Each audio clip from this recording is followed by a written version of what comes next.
सच्ची सहेली, महिलाओं के लिए सबसे भरोसेमंद औषधि एवं टॉनिक। दिल्ली विधानसभा के बजट सत्र की शुरुआत। सत्र से पहले सीएम रेखा ने बच्चियों को विधानसभा में खिलाई खीर। सदन को सीएम रेखा ने किया संबोधित।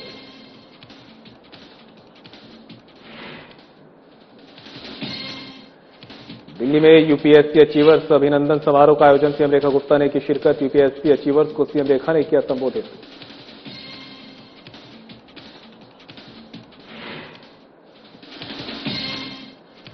दिल्ली की सीएम रेखा गुप्ता से मिले उद्योग जगत के प्रतिनिधि। दिल्ली के आगामी बजट पर हुई सार्थक चर्चा। सीएम ने उद्योगपतियों से सुझावों को बजट में शामिल करने का किया ऐलान।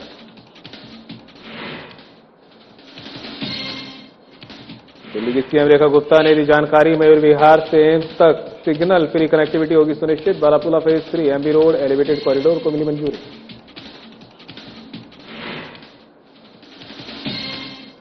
और जनकपुरी में कार के बोनट पर लटका ट्रैफिक कर्मचारी। कार रोकने का कर रहा था इशारा। आरोपी चालक ने रोकने की जगह बढ़ाई स्पीड।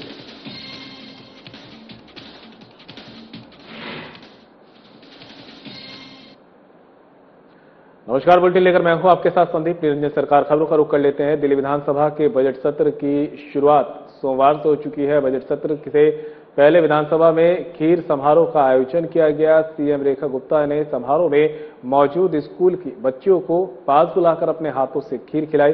समारोह को संबोधित करते हुए सीएम रेखा गुप्ता ने कहा कि आगामी बजट विकास की गति तेज करने, बुनियादी ढांचे को मजबूत करने और निवासियों के जीवन स्तर में सुधार लाने पर केंद्रित होगा। इस समारोह में कैबिनेट मंत्रियों और विधायकों के साथ साथ किसान, चिकित्सक और शिक्षक भी उपस्थित रहे। इसके बाद सीएम रेखा और सभी विधायक विधानसभा पहुंचे, जहां सदन के पहले दिन की कार्रवाई शुरू हुई।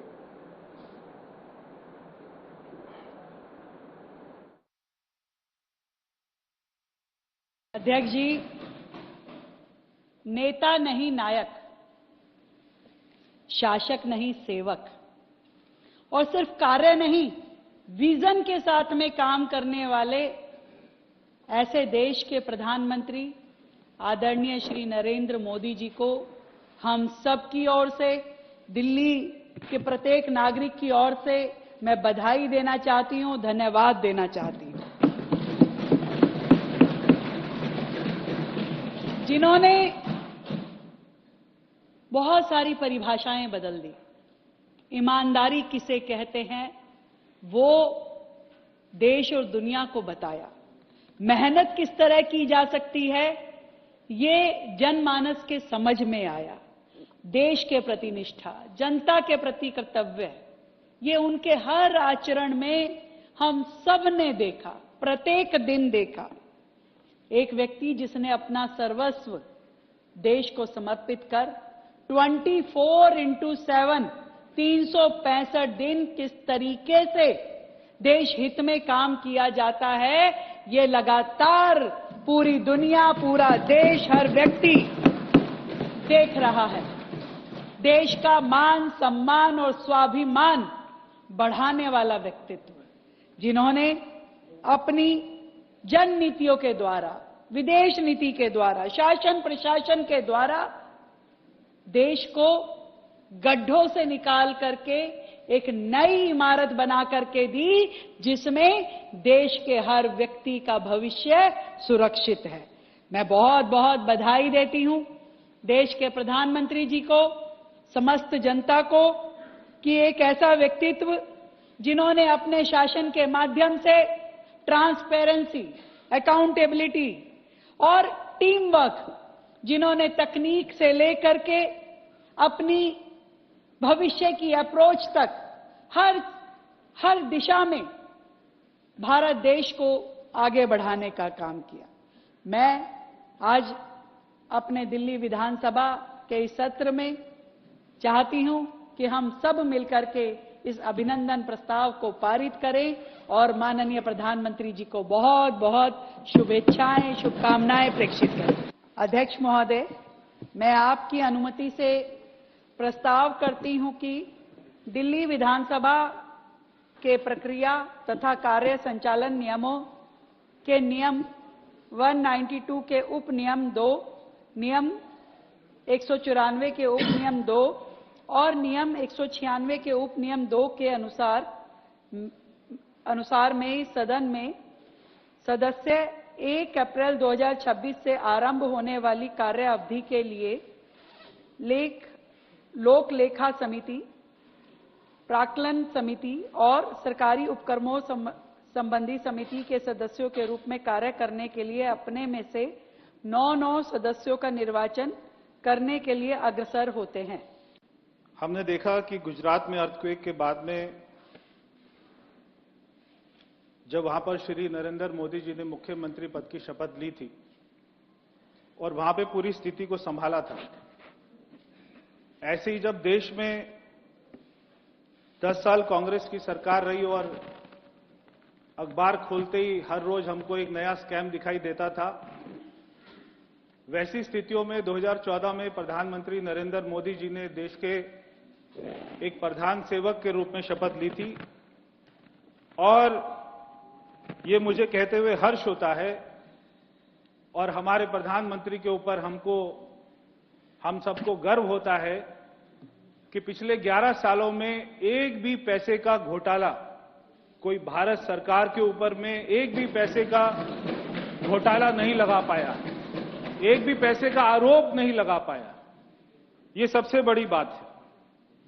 आज हम सारे सदस्य ईश्वर से कामना करते हैं, प्रार्थना करते हैं कि हमारे प्रधानमंत्री जी को लंबी आयु दें, स्वस्थ जीवन दें और जब तक उनका स्वस्थ शरीर रहे तब तक वो हमारे देश के प्रधानमंत्री बने रहें, ऐसी ईश्वर से कामना करते हैं।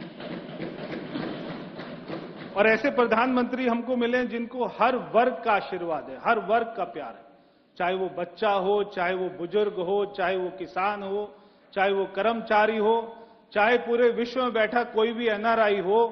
आज देश का कोने कोने का बच्चा, बुजुर्ग, महिला सब उनको अपना आशीर्वाद देते हैं, प्यार देते हैं। वो इसलिए क्योंकि उन्होंने अपने विकास को केवल कोई शहरों तक सीमित नहीं रखा, वो अपने विकास को एक एक गांव तक, एक एक ट्राइबल एरिया तक, देश के कोने कोने तक लेकर गए। और यही कारण है कि ना जाने कितने देशों ने उनको अपना हाईएस्ट सिविलियन अवार्ड दिया है। ये भी बहुत हमारे लिए गर्व की बात है। जब मैं सांसद था आदरणीय अध्यक्ष जी, तब मेरा उनसे मिलना हुआ और मैंने उनके सामने जब जाकर अपनी 2 मांगे रखी कि एक वहां पे नजफगढ़ में हॉस्पिटल है जो पिछले 25 साल में नहीं बना, और एक जो है हमारी दिल्ली की मुख्य सड़क थी यूईआर 2। और मैं आपको बताना चाहता हूं, पहली मीटिंग में 1 मिनट के अंदर अंदर उन्होंने दोनों प्रस्तावों को मंजूरी दी और 100 करोड़ रुपए हॉस्पिटल के लिए दिया और 8,000 करोड़ रुपए यूईआर 2 के लिए दिया। ऐसे हमारे प्रधानमंत्री जी हैं। मैं आज आपको यहां पे एक अपना संस्मरण भी, जो मैं उनके किस बातों से प्रभावित होता हूं कि जब उनकी माताजी का निधन हुआ और हम देखते हैं कि अगर कोई ऐसे राजनायक की जो हेड ऑफ द स्टेट हो, अगर उनके परिवार में कोई मृत्यु होती है तो पूरे देश के ना जाने गवर्नर, मुख्यमंत्री, चीफ सेक्रेटरी, ना जाने कितने हजारों लोग अपने सारे सरकारी साधनों का उपयोग कर वहां पर जाते हैं, समय देते हैं।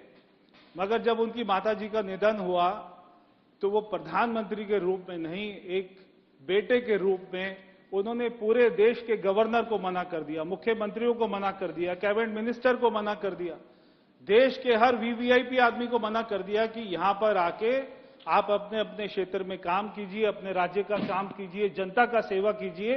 यहां पर मैं अपनी माताजी को, जो उनका अंतिम संस्कार है, उसको बेटे के नाते मैं पूरा करूंगा। आप यहां पर आके समय मत खराब करिए, आप आके देश में अपने कामों में लगे रहिए। इस बात से मैं बहुत ज्यादा प्रभावित हुआ था। ना उनको नींद आती है, ना उनको चैन आता है, ना उनको आराम आता है। मैंने आज तक प्रधानमंत्री जी के साथ में, जब मैं सांसद था या जब हम उनको रैलियों में देखते हैं, हम उनको मंच पर देखते हैं, एक एक दिन में 4-4 राज्यों में दौरा करते हैं, आज तक मैंने उनको कभी भी उबासी लेते हुए नहीं देखा। एक बार भी किसी ने भी किसी मीडिया चैनल में कभी प्रधानमंत्री जी ने उबासी हमने उनको लेते हुए नहीं देखा। ये दिखता है कि वो पूरे दिन में 24 घंटे में शायद वो 24 घंटे ही काम करते हैं, ऐसे हमें प्रधानमंत्री जी मिले, ये हमारा सौभाग्य है।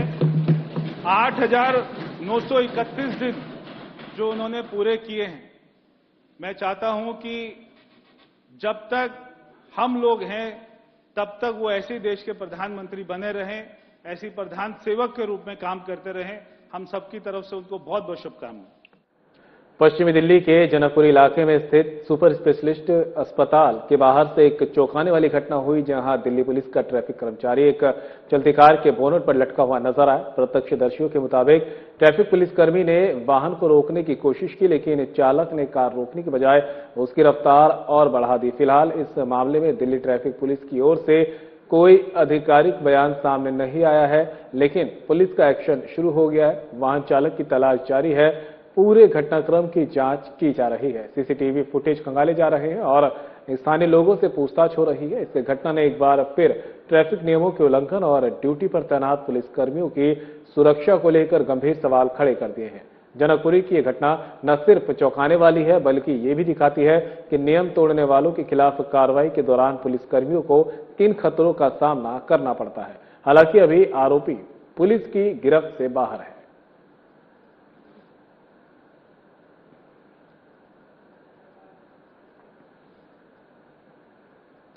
दिल्ली में यूपीएससी अचीवर्स अभिनंदन समारोह का आयोजन किया गया, जिसमें दिल्ली की सीएम रेखा गुप्ता ने पहुंचकर यूपीएससी अचीवर्स को संबोधित किया।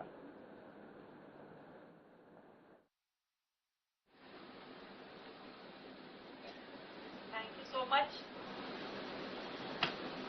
सच में मेरे लिए भी ये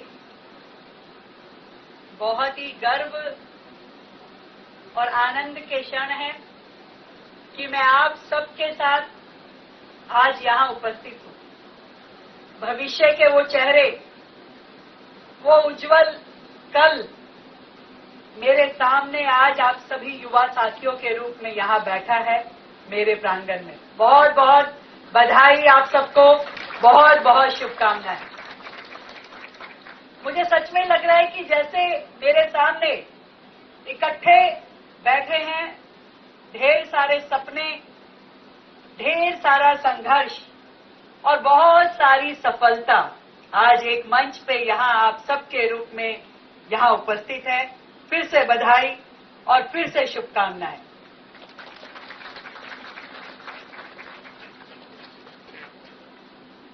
यहां बैठे हर युवा की आंखों में मुझे न जाने कितने ही वो आने वाले कल की चमक दिखाई दे रही है। क्या क्या करना है मुझे, वो सब योजनाएं दिखाई दे रही है अपने लिए, समाज के लिए, देश के लिए।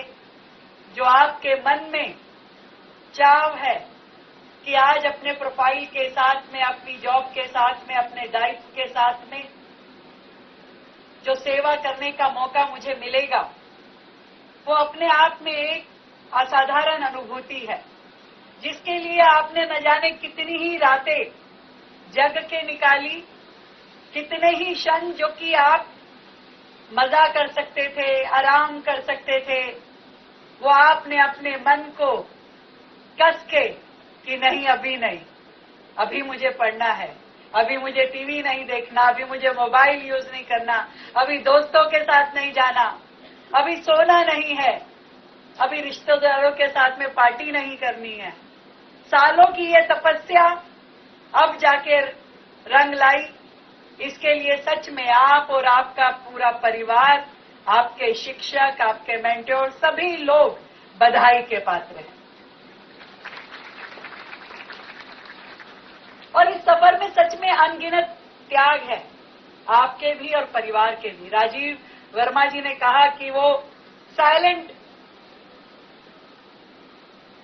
डिवोशन, वो त्याग जो परिवार ने दिया। अभी जैसे पता चला कि मां ने अपनी नौकरी छोड़ दी बेटी के आगे की पढ़ाई के लिए, पेरेंट्स ने अपने लिए भी वो सब गाइडलाइन तैयार की होगी कि हाँ, मेरे बेटे को, मेरी बेटी को जिस चीज में मोटिवेशन मिले, आज परिवार में वही होना चाहिए। वो सारी रिस्ट्रिक्शंस आपने अपने ऊपर भी लगाई होगी जरूर, जिससे घर में पढ़ाई का माहौल बने, जिससे परिवार के बच्चे को आगे बढ़ने की ताकत मिले। आज दिल्ली सरकार का ये सौभाग्य है कि लाखों एग्जाम देने वाले लोगों में सैकड़ों जो बच्चे हमारे शहर के आगे बढ़े हैं, उसके लिए भी मैं बहुत खुश हूं और सभी पेरेंट्स को, सभी परिवारों को और सभी युवा साथियों को बहुत बधाई देती हूं। और ये कहना चाहती हूं कि ये मंजिल नहीं है भाई, कहीं इसको मंजिल समझ लो। यहां से तो आपकी जिम्मेदारियों की शुरुआत हुई है, ये नई शुरुआत है। एक फेज आपने अपने जीवन का समाप्त किया है, पर जो अगला फेज है वो सच में बहुत चैलेंजिंग भी है। और आपकी ये जितनी प्रतिभा है जो इतने सालों में आपने अर्जित की है, अब इसको इम्प्लीमेंट करने का टाइम आया है। और ये बात समझ लीजिए कि आप लोग अब कोई इंडिविजुअल पर्सनैलिटी नहीं है, इस भारत देश का स्टील फ्रेम है। सरदार वल्लभ भाई पटेल जी ने कहा कि जो हमारे सिविल सर्वेंट होते हैं वो पूरे भारत का, पूरे देश का वो फ्रेमवर्क होते हैं, उतना मजबूत फ्रेमवर्क होते हैं जिसमें इस देश का भविष्य बनाया जाना है। और सच में कई बार मैं सोचती हूँ कि आजादी के 78 साल हो चुके हैं, क्या सच में भारत वहां तक पहुंचा जहां तक हमें पहुंचना चाहिए था इस 78 साल में? आज से 10-11 साल पहले, मोदी जी के आने से पहले भी हमें बहुत सारी चीजें ऐसी सुनाई देती थी कि देश में ओपन डेफिकेशन है, शौचालय नहीं है, कितने ही हजारों गांवों में बिजली नहीं पहुंची थी। आज भी लोगों को नल के माध्यम से जल नहीं मिलता, लोग सर पे मटके उठा करके कुएं से बाल्टी भर के पानी लाने पे आज भी वो जिंदगी चल रही है कहीं ना कहीं देश के किसी कोने में। और शायद वो आप सबका इंतजार कर रही हैं कि आप आए और उस सिचुएशन से उनको बाहर निकालें, देश को सही मायने में विकास की पटरी पे लेके चलें। आप नींव है हमारे देश की, इस पे पूरी इमारत खड़ी होनी है। कई बार अभी राजीव जी अपने बारे में बता रहे थे, अभी हमारे पुराने चीफ सेक्रेटरी साहब जब रिटायर हुए और नए आने थे तो मुझसे कई नाम डिस्कस हुए। और राजीव जी का जब नाम आया तो मैंने कहा, पूछा कि भी कैसे व्यक्ति हैं? कह रहे जी 2 अच्छी बातें और एक थोड़ी कमी है। मैं कहा क्या? कह रहे इंटीग्रिटी वाइज तो बहुत ही बढ़िया है, मेहनती बहुत बढ़िया है, पर वो एक रूल बुक लेके घूमते रहते हैं, वो रूल के बड़े बाउंड हैं। मैं कहा वो चलेगा, अगर जो व्यक्ति मेहनती है, जो इंटीग्रिटी वाइज बहुत बढ़िया है, ऐसे ही व्यक्ति से राज्य आगे बढ़ पाएगा। तो हर ऑफिसर में मैं ये समझती हूँ ये क्वालिटी होनी बहुत जरूरी है। सरकार या नेता विश बताते हैं कि ऐसा होना चाहिए, उस तक पहुंचने का रास्ता जो है वो ऑफिसर सुझाता है, उसको इम्प्लीमेंट कोई करता है तो ऑफिसर करता है। हमारे सारे डीएम यहाँ बैठे हैं, जब जब भी दिल्ली राज्य में कुछ नया करने का मेरा मन हुआ, मैंने हमेशा उनके जिम्मे लगाया। और फिलहाल बुलेटिन में मेरे साथ इतना ही, दीजिए इजाजत, नमस्कार।